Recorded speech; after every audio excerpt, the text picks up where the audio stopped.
ইনি হচ্ছে রবীন্দ্রনাথ ঠাকুর। ইনার কুড়ি বাড়িতে ঘুরতে আসছে। এখানে বিভিন্ন স্মৃতি ছবি টাঙানো আছে অনেক।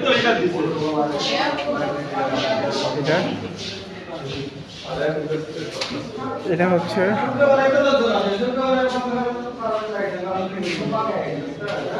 এই যে বিশেষ মুহূর্তে রবীন্দ্রনাথ ঠাকুর। আর এটা হচ্ছে এটা একটা বিশেষ মুহূর্ত। তো যা জানি না, আমরা কোনো বিশেষ মুহূর্ত জানি না, আমরা দেখি আরো সব জায়গায় আছে। এখানে হাতের লেখা আছে কিছু ওনার। রবীন্দ্রনাথ ঠাকুরের চিত্রকর্ম, কবিতা, ছন্দ, কবিতা, এই ওনার লেখা কবিতা, হাতের লেখা কবিতা। দেখো কথা বুঝছো, নিজের হাতে লেখছে কবিতা বা এগুলো। এই যে একদম বড় করে ছাপা। হ্যাঁ থাকবে না, রবীন্দ্রনাথের হাতে লেখা ইংরেজির চিঠি ছিল। এটা বড় করছে প্রিন্ট করে। এই যে এটা যেমন এই যে এগুলো সব রবীন্দ্রনাথ ঠাকুরের। এটা হচ্ছে ইংরেজি হাতের লেখা, আর এটা হচ্ছে বাংলা হাতের লেখা, আর এটা হচ্ছে কম্পিউটার প্রিন্ট, ছিন্নপত্রের একটি পাতা। তো আমরা আসলে দেখেন আগের কুটিবাড়ি এগুলো কেমন সুন্দর একদম। ওই দোতলা আছে নাকি আবার? চলো চলো দোতলা যায় দেখি দোতলায়। আমরা দোতলার দিকে উঠতেছি। আমরা দোতলায় চলে আসছি। দোতলায় কী আছে জানি না। এটা দেখি ডাইনিং টেবিল আছে। হ্যাঁ, এবং এই যে এখানে বৃদ্ধ বয়সে রবীন্দ্রনাথ ঠাকুর। হ্যাঁ, বৃদ্ধ বয়সে এটা। আর এগুলো সবাই, এগুলো তার আগের সোফা।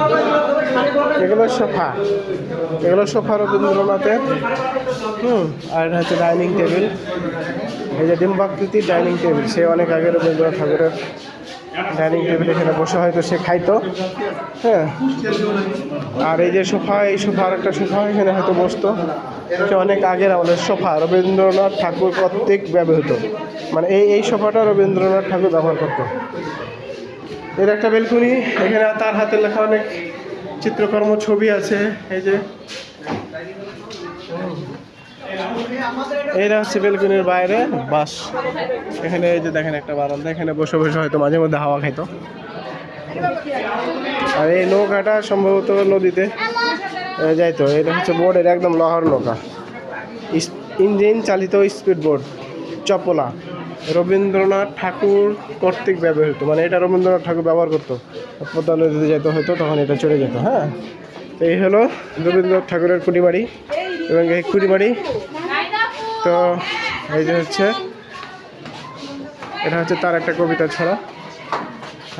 এটা আবার কি,